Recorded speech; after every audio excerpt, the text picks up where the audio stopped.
Hello, I'm Butterflies, and some of you may wonder, what does a vegan look like? Well, here's one. I've been vegan nearly 34 years, and vegans come in all walks of life, all sizes, all colors, all ages, from Poland to Portland. They are straight-laced and straight-edge and from every facet of society. But there's one thing that brings vegans together, one binding thread, and they all believe that they don't want to participate in animal exploitation. I recently did an online poll of vegans and vegan activists, and 900 vegans responded and came up with this up-to-date definition of veganism. And I'll read it to you. Veganism is recognizing the right of all sentient animals to be treated with respect and justice. Vegans do not consume, wear, or use animals or take part in activities of their exploitation.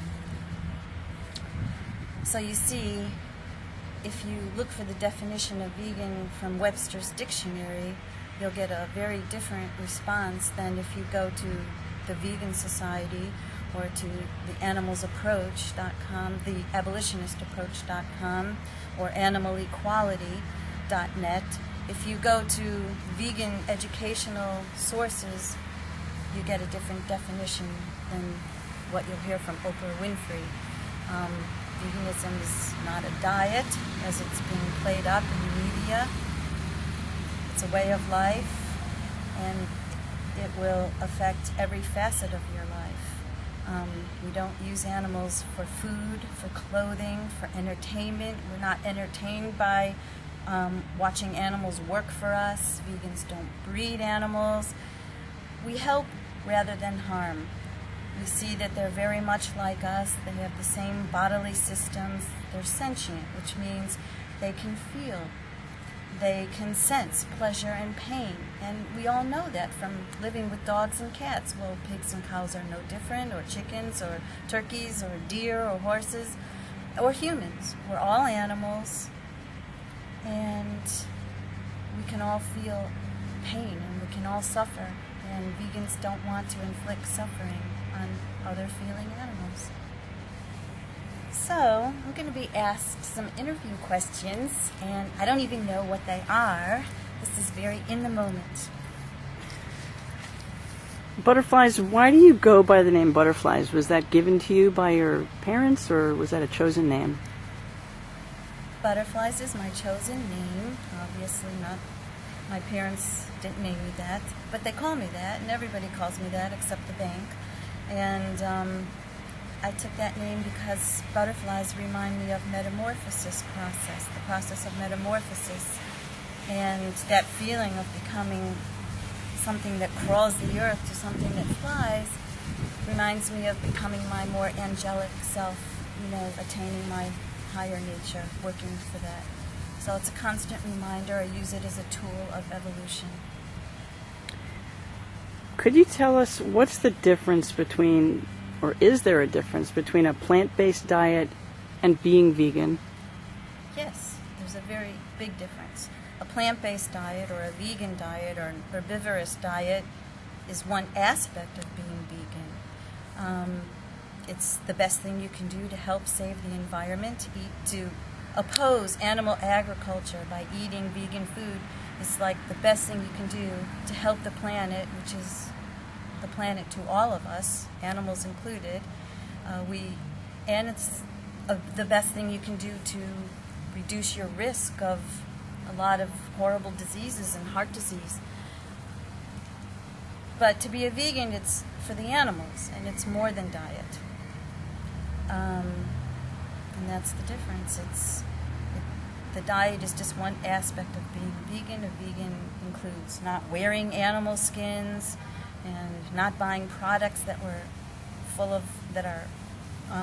have animal ingredients or were tested on animals, and not going to a dog race, and not buying your dog from a breeder, not even buying an animal so much as rescuing an animal.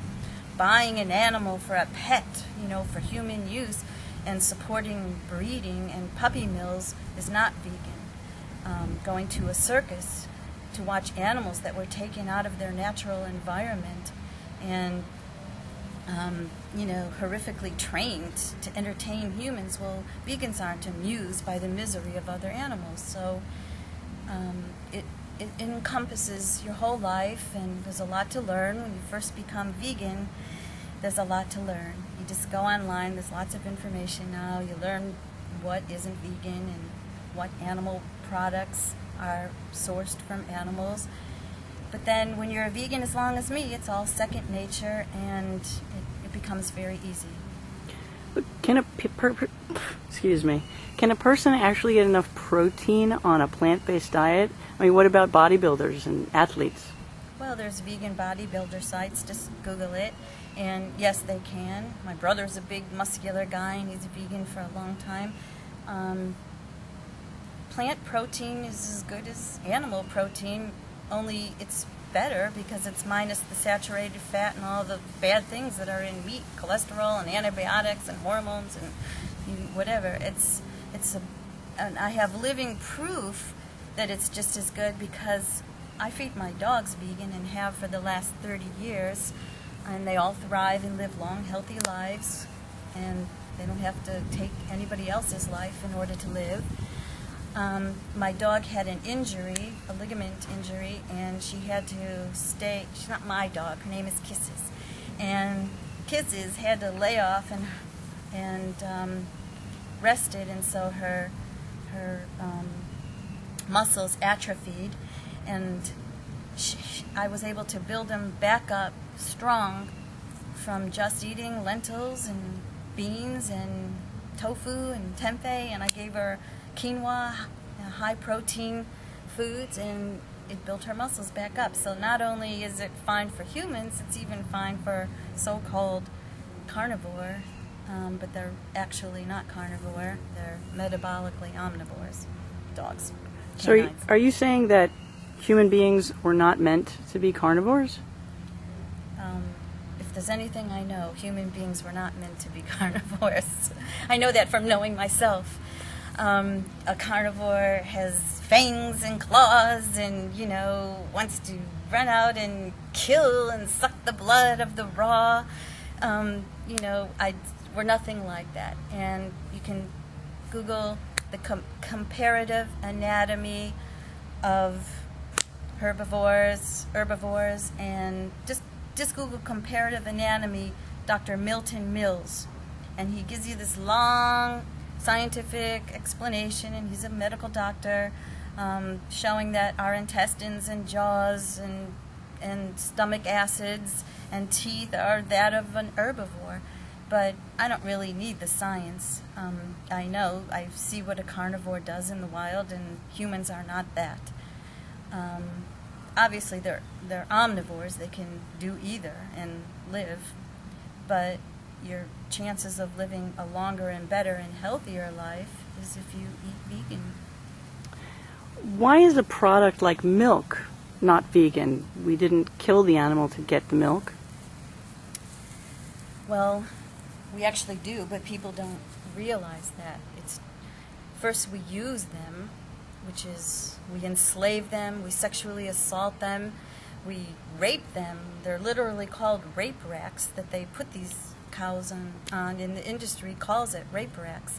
And they artificially inseminate them. They stick their hand up their cervix, and then they do this continuously, year after year, and then when the baby is born, they steal the baby, because the milk from the cow is naturally meant for the baby, and these babies are then dragged. Newborn infants, imagine dragging a newborn infant away from its bellowing mother, and then killing it right then and there, or within 24 hours of birth, taking it away off to the slaughterhouse or to become veal.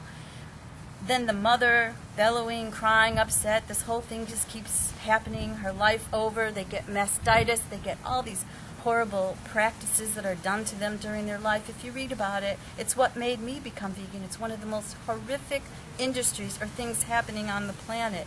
And they have all these commercials with laughing cow and happy cow, and it's like a Holocaust victim singing to you about their slavery. It's really insane. So anyways, it's a torturous business, the dairy industry, and then they're killed in the same slaughterhouses and eaten as animal flesh. So they do get killed. It's you're supporting them if you buy dairy, being tortured and then killed to be eaten as meat. Thank you very much for your honest and open answers to our questions. If people have more questions, can they write to you? Vegan Poet is my website, or The Vegan Truth is my blog, a very popular blog where you'll find many related issues. I've been vegan for almost 34 years, so I have a lot to share and offer and inspire. It's The Vegan Truth blogspot. See you there. Thank you.